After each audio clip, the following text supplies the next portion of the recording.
ಕರ್ನಾಟಕ ಉಪಲೋಕಾಯುಕ್ತ ನ್ಯಾಯಮೂರ್ತಿ ಬಿ ವೀರಪ್ಪ ಅವರು ಬೆಳ್ಳಂಬೆಳಗ್ಗೆ ಕಲಬುರಗಿ ಜಿಲ್ಲಾ ಕೇಂದ್ರ ಕಾರಾಗೃಹಕ್ಕೆ ಭೇಟಿ ನೀಡಿ ಪರಿಶೀಲಿಸಿದರು. ಇತ್ತೀಚೆಗೆ ಕೇಂದ್ರ ಕಾರಾಗೃಹದಲ್ಲಿ ಗಾಂಜಾ ಸಪ್ಲೈ ಸೇರಿದಂತೆ ವಿವಿಧ ಅಕ್ರಮ ಪ್ರಕರಣಗಳು ಬೆಳಕಿಗೆ ಬಂದ ಹಿನ್ನೆಲೆ ಕೇಂದ್ರ ಕಾರಾಗೃಹಕ್ಕೆ ಭೇಟಿ ನೀಡಿದಂತ ಉಪಲೋಕಾಯುಕ್ತರು ಜೈಲಿನಲ್ಲಿರುವಂತಹ ಕೈದಿಗಳನ್ನ ಸಮಾಲೋಚನೆ ನಡೆಸಿ ಆಹಾರದ ಗುಣಮಟ್ಟವನ್ನು ಪರಿಶೀಲಿಸಿದರು.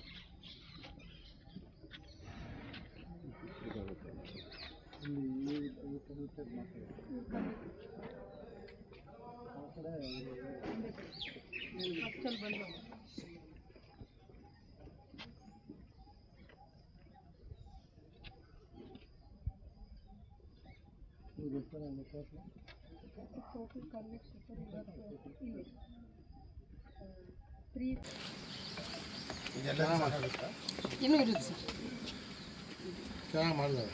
ಇಲ್ಲಿ ತಗೊಂಡೆಲ್ಲ ಇದು ಮಾಡ್ತಾರ. ಹೌದು ಸರ್, ಎಲ್ಲ ಬಿಸ್ನೆಸ್ಸೇ ಸರ್, ಕನ್ವಿಕ್ಸ್ ಇಲ್ಲಿ ಅವ್ರದ್ದು ಇದು ನೋಡಿ ಹಿಸ್ಟ್ರಿ ಟಿಕೆಟ್ ಎಲ್ಲ ನೋಡಿ ಕಿಚನ್ ತಗೊಂಡು ಅಲ್ಲ ಇಲ್ಲಿ ತಿನ್ನಕ್ಕೆ ಇಟ್ಟಿದ್ದಾರಲ್ಲ ಬರ್ತಾರೆ ಸರ್. ನಾವು ಅನ್ಲಾಕ್ ಮಾಡಿದ ತಕ್ಷಣ ಬಂದು ತಗೊಂಡು ಇಲ್ಲ ಇಲ್ಲೂ ತಗೊಂಡಿಲ್ಲ ಕೂತ್ಕೊಂಡಿಲ್ಲ.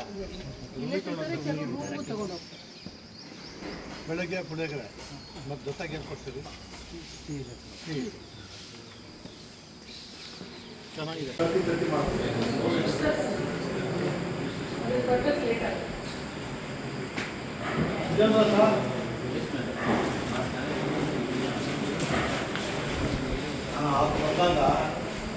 ಇಟ್ಟಿದ್ದಾರೆ ಜೋಡಿಸಿದ್ರು. ಅದು ಏನ್ರಿ ಹಿಂಗೆ ಹಾಕ್ಬಿಟ್ಟು ಎಲ್ಲ ಇದ್ರ ಮೇಲೆ ಜೋಡಿಸಿದ್ರು, ಕಲ್ದ ಮೇಲೆ ನಮ್ಮ ಇದ್ರ ಮೇಲೆ ಜೋಡಿಸ್ಬಿಡ್ತೀವಿ ಬೆಳಗಾಮಲ್ಲೂ.